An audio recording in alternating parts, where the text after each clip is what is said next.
The neighbors laughed when she started digging into the frozen ground. Not a small hole, not a garden pit, but something deep enough that people stopped their cars just to stare. They whispered that she had finally lost it. Some said she was hiding from the world. Others joked that she was building her own grave. But what no one understood in those first few seconds was this simple truth. When the blizzard came, everything above ground would fail, and everything underground would survive.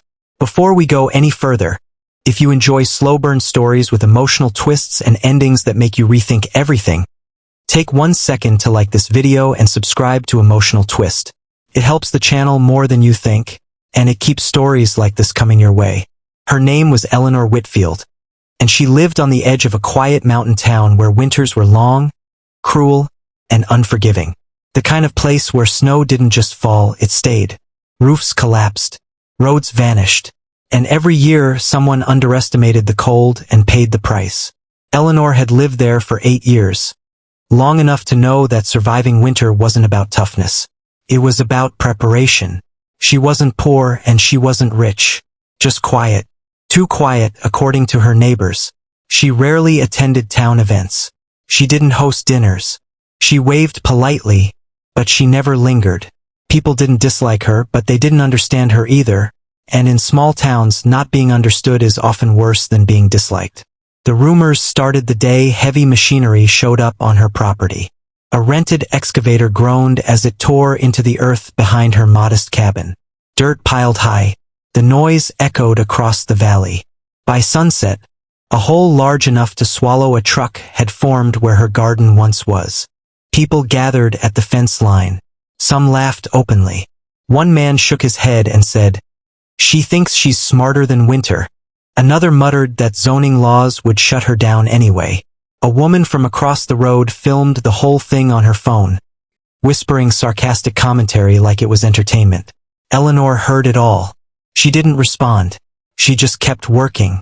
Day after day, she descended into that pit, reinforcing the walls, laying thick wooden beams, sealing gaps with insulation most people had never heard of. She lined the underground structure with layers of earth, stone, and treated timber.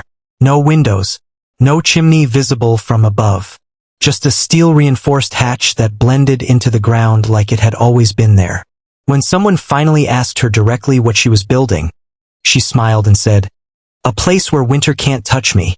That answer only made things worse. The mockery grew louder as summer faded into fall. Neighbors shook their heads when they saw supplies delivered. Water barrels, preserved food, battery systems, hand-crank generators. It looked excessive, dramatic, unnecessary. "You know winter ends eventually, right?" Someone joked at the mailbox. Eleanor nodded. "Yes," she said softly. "If you make it through." That sentence stuck with a few people, but most brushed it off. Winters had always been bad, but they had always survived. Power outages were temporary. Roads were cleared. Help always came. Always. By late November, the first heavy snowfall arrived early. Weather forecasts grew more serious by the day. Meteorologists spoke of pressure systems colliding, of historic patterns, of cold air masses dropping farther south than anyone expected. Still, people carried on. They stocked firewood. They checked generators. They reassured each other. Eleanor finished her underground cabin just as the temperature plunged. From the outside, her property looked unfinished, even abandoned. The main cabin stood empty. No lights, no smoke, no footprints. That alone became another topic of gossip. "She left," someone said. "Couldn't handle the embarrassment," another replied. "No one lives like that," a third insisted. Then the blizzard came. It didn't arrive gently. It slammed into the town with winds so strong they screamed through the trees like something alive. Snow fell sideways. Power lines snapped within hours. Cell towers went silent. Roads disappeared under drifts taller than cars. At first, people treated it like every other storm. They lit fires. They wrapped themselves in blankets. They waited. By the second day, the waiting turned into fear. Generators failed as fuel froze. Firewood ran out faster than expected.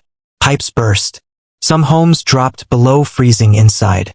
The cold seeped into bones, into walls, into hope. Emergency services were unreachable. The main highway was completely buried. Rescue crews couldn't reach them even if they wanted to. By day 3, panic set in. And that's when people remembered Eleanor. Someone noticed her place first. Despite the chaos, despite the destruction, her property looked untouched. No collapsed roof, no broken windows, just snow resting quietly on solid ground. A group of neighbors struggled through waist-deep snow to her yard, calling her name. No answer. They shouted louder. Still nothing. "She's frozen," someone whispered. "Or buried," another said. Then they saw it. A faint trail where snow had settled differently. A barely visible outline in the ground. They cleared it with numb hands. Beneath the snow was a metal hatch, warm to the touch. Warm. They knocked. Hard. Desperately.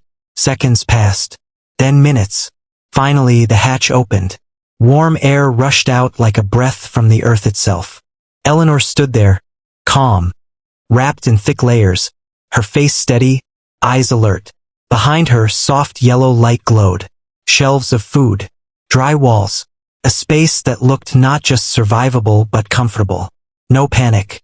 No chaos. Just quiet preparedness. She didn't say, "I told you so." She just asked, "How many of you need shelter?" That underground cabin became the difference between life and death. Eleanor rationed carefully. She shared warmth, water, and food. She taught people how to conserve energy, how to stay calm, how to wait without breaking. Children slept safely while the storm howled above them. Elderly neighbors regained feeling in their hands. People who had mocked her now listened to every word she said. For 5 days, the blizzard trapped the town. Above ground, roofs collapsed. Homes were damaged beyond repair. Livestock was lost. Cars disappeared under snowbanks that looked like small hills. Below ground, Eleanor's cabin held steady. The earth insulated them. The storm passed unnoticed, reduced to a distant vibration instead of a deadly force. When rescue crews finally reached the town, they were stunned. Casualties were far lower than expected. Survivors spoke of the underground cabin with disbelief, like it was a myth. News spread quickly. Reporters arrived. Photos circulated online.